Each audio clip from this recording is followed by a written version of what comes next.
E aí? Vamos lá, Caio, eu te assisti muitas vezes, eu queria a sua opinião sobre um assunto. 2 pontos. O diabo realmente fica em nossa volta ou ao nosso lado, nos lançando setas em um verdadeiro tiroteio espiritual, como aterrorizam aqui os crentes da minha igreja? Não, o diabo não tem tempo para isso tudo, não tem esse poder, nem tem essa onipresença. Sei. Não tem nada disso. Vocês vivem num mundo muito de caronchinha. É um mundo de presepinho. São umas maquetezinhas que montaram. Aí vocês vivem nesse mundo onde tem um diabo para cada um assim, tchá, tchá, tchá, o tempo todo. É uma coisa horrível. E eles acham que se eles abrissem os olhos, eles veriam justamente isso. Seriam aqueles seres esquisitos como uns entes do Senhor dos Anéis, os gnomos do mal. Do mal, do C.S. Lewis, alguma coisa da cultura anglo-saxã ou celta, aqueles demônios, ou do inferno de Dante, ou do Hades grego, aquelas figuras. E a imaginação deles é assim. Aí o cara começa a evoluir, ele vai para a faculdade, começa a ter aulas de outras coisas, começa a ouvir ciências e aprender outras leituras da vida. Ele compara o que ele está entendendo com o que ensinaram a ele nesse conto da caronchinha bíblico. Aí ele entra em estado de descrença, dizendo: eu não creio mais em Deus nem no Evangelho, porque agora eu creio na ciência. Aí você vai saber por que ele não crê. Ele te conta que ele não crê mais em tudo aquilo que eu, por exemplo, já nasci não crendo. O que eles estão descrendo hoje é como eu já nasci, sem essa crença. Nunca me foi possível conceber essa coisa maniqueísta, e nunca me foi possível conceber um diabo que tivesse esse poder divino, que fosse um ser antitético em relação a Deus. Deus não tem inimigo. O homem tem inimigo. Não tem inimigo aqui. O diabo é inimigo de Deus. Uma criatura que não aguenta um peteleco. Você imagina, o anjo Gabriel é inimigo de Deus? Se o anjo Gabriel se desviasse. Tá, vai lá. Se desviasse. Desvio o anjo de Gabriel se desviou e se tornou inimigo de Deus. O anjo Gabriel desviado é um desviado como eu, se eu me desviar do amor de Deus, se eu resolver viver para a prática do mal. É com ele como é comigo, como é contigo, como é com qualquer um, como é com o diabo. Quem quer que seja diabo é só uma criatura que se anteticizou em relação a Deus, que decidiu viver uma existência antitética em relação a amor, justiça, verdade. Resolveu ser o descolaborador da vida. É uma criatura. E aí a gente tem que dar lugar a ela. Não tem esse poder de ficar perturbando a gente. A gente é que tem o poder de se perturbar com ela. Como diz Paulo, tem que dar lugar ao diabo. Do contrário, ele não tem esse lugar todo, não. A maior parte das coisas que vocês dizem que foi o diabo, sendo honestos, tem que admitir que foram vocês mesmos que fizeram. O diabo é só o que recebe a transferência culposa. Desde o Éden. Foi a mulher que tu me deste, e a mulher diz: não, foi a serpente. E a serpente tem que viver com as consequências. Então, é um mundinho muito pequenininho, e que tira a responsabilidade pessoal do indivíduo. Porque se o diabo está em volta de mim, me dando flechada para todo lado o dia inteiro, e eu tropeço e caio, nada mais natural, não é? Agora, se eu de fato sou um indivíduo que sou tentado, como diz Tiago, pela minha própria cobiça, pelo meu próprio desejo, pelo meu próprio tesão, pela minha própria vontade de transgredir, aí o quadro muda totalmente. Qualquer que seja a ação diabólica é sempre secundária. É sempre a partir do que eu ofereço como matéria-prima que existe dentro de mim. Então, por favor, gente, vamos crescer. Porque o mais deseduca e faz a mente se tornar muito, muito diminutiva. É um olhar eternamente infantil, patético. Vai virando uma coisa retardada mesmo na cabeça.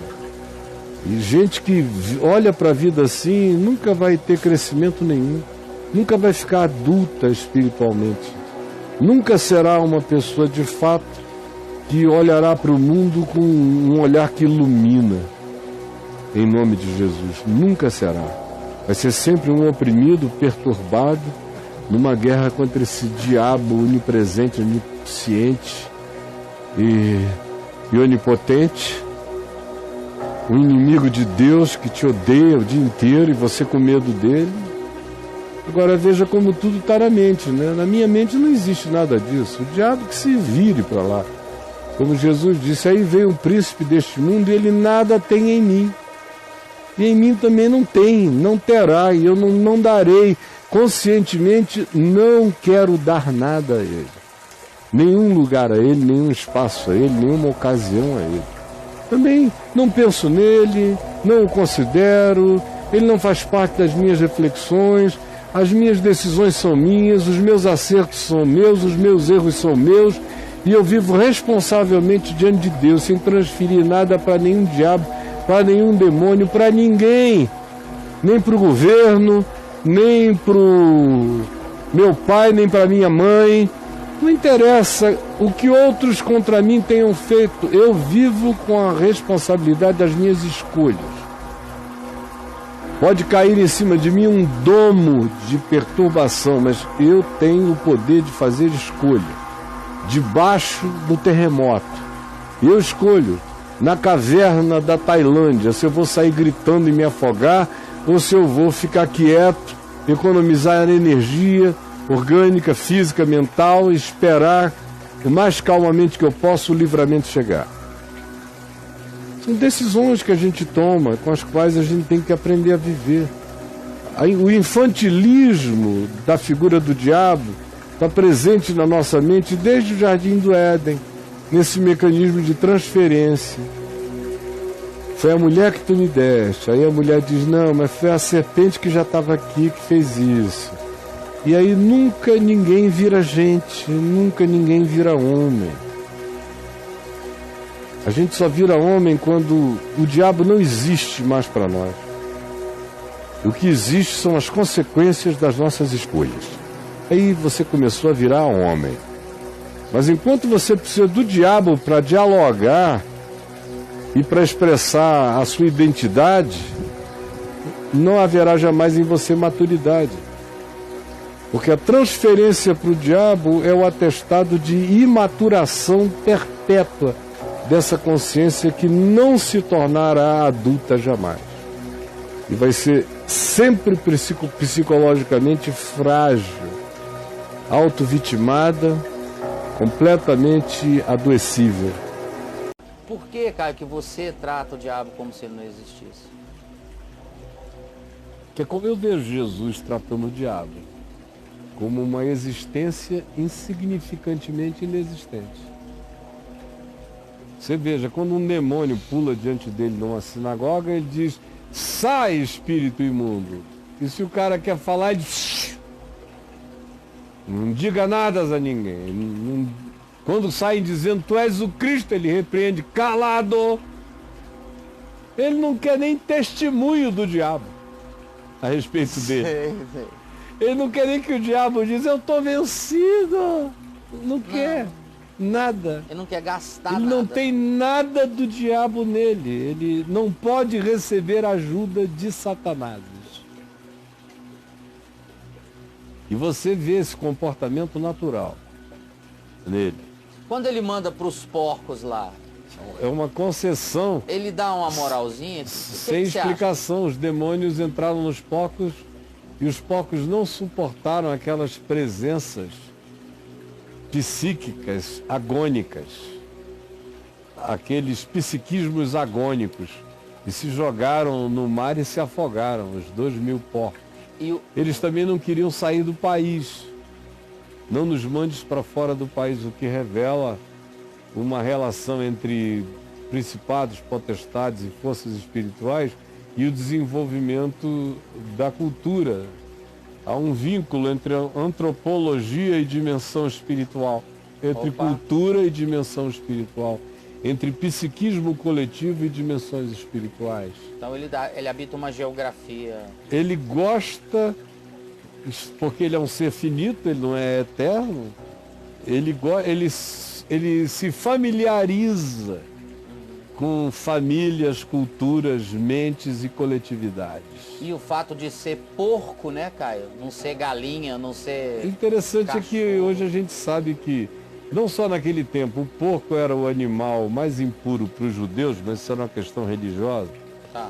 Não era uma questão de Jesus, tanto é que ele sai dali de apertar a mão de porqueiro, de ser tocado por porqueiro, da terra dos porqueiros, vai direto ressuscitar a filha do chefe da sinagoga de Cafarnaum, que é Jairo, sem fazer uma semana de purificação, sem se lavar, depois de ter se contaminado com os imundos. Os porcos, o cemitério, o possesso, os gentios. Não, para eles isso era um fato inexistente.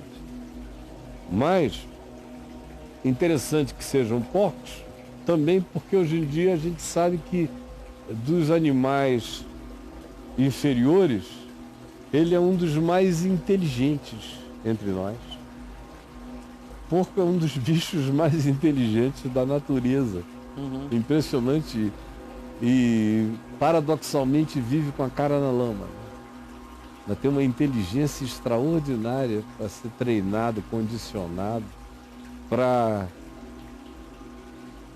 chegar a pequenas conclusões de certos encaminhamentos para ele. É extraordinário. Mas, Braulio, a tua pergunta tinha a ver com por que eu trato Satanás assim. Porque foi como eu aprendi com Jesus. Se aparecer, sai. Tá. E eu vou embora sem achar que foi nenhuma coisa especial. Ele não tem aplauso nem quando em nome de Jesus me obedece. E eu não quero participação dele nem como testemunho. É porque a gente vê aqui no Papo de Graça, durante todos esses anos, eu observo muito, principalmente na manifestação da galera, principalmente gente nova que está chegando. Depois o pessoal vai ficando mais de boa. Mas essa relação com o diabo muito assim, sabe? É mais intensa. Que o diabo é isso, que o diabo é aquilo. Do que com Jesus. Se eles dissessem, não, Jesus é misericordioso, Jesus é amor, Jesus nos cobre, Jesus nos santifica. Não, mas o diabo me pega, o diabo vai me oprimir. Pode o ser diabo possessão. É tudo. A relação com o diabo é infinitamente mais intensa do que com Jesus. Para a maioria das pessoas que estão chegando aqui. Então eu trato o diabo como eu aprendi com Jesus. O diabo existe, mas para mim não mais. Não mais. Quanto mais o diabo exista para mim, mais ele cresce para mim. Quanto menos ele exista para mim, mais ele desaparece da minha vida. Eu não ando pensando nele. A minha mente está em Deus. Está no mandamento da vida em Cristo. Eu me ocupo disso. O Satanás é que tem trabalho comigo. Eu não dou a mínima para ele. São os meus caminhos que transtornam as veredas perversas dele. Eu não ando no meu caminho pensando que o diabo vai estar na esquina. Ao contrário, o anjo do Senhor acampa-se ao redor daqueles que o temem e os livra. Eu provo e vejo todo dia que o Senhor é bom. É assim que eu ando. Eu sou um problema para Satanás. Satanás deixou de ser um problema para mim. Eu estou crucificado com Cristo. Jesus disse, aquele que vem a mim, eu não lançarei fora e ninguém o arrebatará das minhas mãos. Ninguém. Nem morte, nem vida, nem coisas do presente, nem do porvir, nem altura, nem profundidade, nem qualquer Satanás ou criatura me separará do amor de Deus que está em Cristo Jesus, o nosso Senhor? Se Deus é por mim, quem será contra mim? Então, fim de papo para Satanás. Não sei como é que vocês podem ter ainda conversas sobre Satanás dizendo: se Deus é por nós, quem será contra nós? Essa frase tem que aniquilar o pensamento. Liquida o resto. Se aquele que podia me acusar decidiu me defender, que diabo mais existe? Se aquele que poderia me condenar me absolveu, que é Cristo Jesus, então que diabo sobrou? Se ele rasgou aquilo no que o diabo se amparava, que eram as minhas transgressões, o escrito de dívida que havia contra mim, que constava de ordenança e que me era prejudicial, o qual foi inteiramente rasgado por Jesus na cruz, onde ele se diz lá, é extraordinário, Colossenses capítulo 2, tendo ele assim rasgado o escrito de dívida que havia contra mim e que constava de ordenança, e que na cruz ele rasgou tudo, ele expôs os principados e potestades ao desprezo. A palavra é desprezo. É o nada. É só o que eles têm de mim por causa da cruz é desprezo, pelo que Jesus fez, rasgando a minha dívida e dizendo: está consumado, liquidado para sempre, não tem mais assunto. O diabo vai ter que se virar consigo mesmo, ele não tem nada em mim, em Cristo Jesus.